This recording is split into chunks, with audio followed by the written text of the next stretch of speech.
პარტნიორული, ასევე საქმიანი ურთიერთობები, კონტრაქტები, ამიტომ სასწორებმა კარგად უნდა მიაქციონ ყურადღება კონტრაქტებს. ეს კვირა სასწორებისთვის სასაკმაოდ რთული იქნება.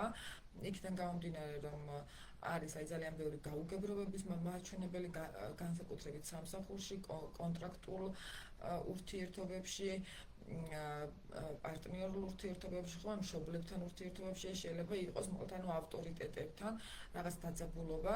შესაბამისად, ჩემი რჩევა იქნება, რომ არ იჩქაროთ და სიფრთხილე გამოიჩინოთ, რომ სასწორები ისეთ შეიძლება რომ ყავდეს მტრები, ანუ აი ამ ადამიანების გააქტიურების მაჩვენებელი არის საკმაოდ დიდი დოზით. აქედან გამომდინარე, დაიცავთ უსაფრთხოების ზომებით.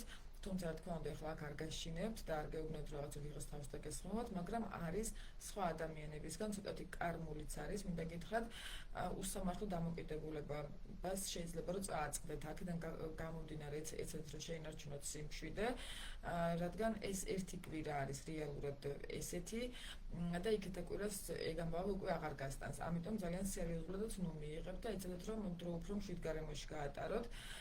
ფინანსური თვალსაზრისით სასწორებთანაც არის ცოტა არ იყოს დაძაბულობა, შეიძლება გქონდეთ აი განსწრები ერთი ნაბიჯი წინ გაქვთ მეორე უკან, მაგრამ ეს ფინანსური კრიზისებიც ნელ-ნელა უკვე დასასრულს უახლოვდება და რაღაცა ახალი, ასე ვთქვათ, საქმიანობები კვირის ბოლოს, იქეთა კვირის ბოლოს შეიძლება რომ გამოჩნდეს ახალი შემოთავაზებები, ახალი მიდგომები შეიძლება შემოთავაზება არ იყოს თქვენთან იდეა დაგებადოთ, ხო, ამიტომ მაქსიმალურად ამ კვირაში ეცადეთ სასწორება რომ ყურადღება მიაქციოთ უფრო სიახლეებზე კონცენტრირდეთ და თუ რაღაცა ძველი აღარ გამოდის, ამასთან ჭიდაობას აზრი არ აქვს და ტყუილად ამაში ენერგიას ნუ დახარჯავთ.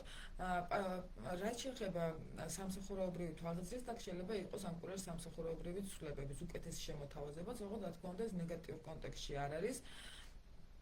და აქაც სამსახურეობრივი თვალსაზრისით რაღაცა ახალ ეტაპზე გადასვლა, ხო, შეიძლება ეს არ იყოს უშუალოდ სამსახურეობრივი ცვლილება, მაგრამ იყოს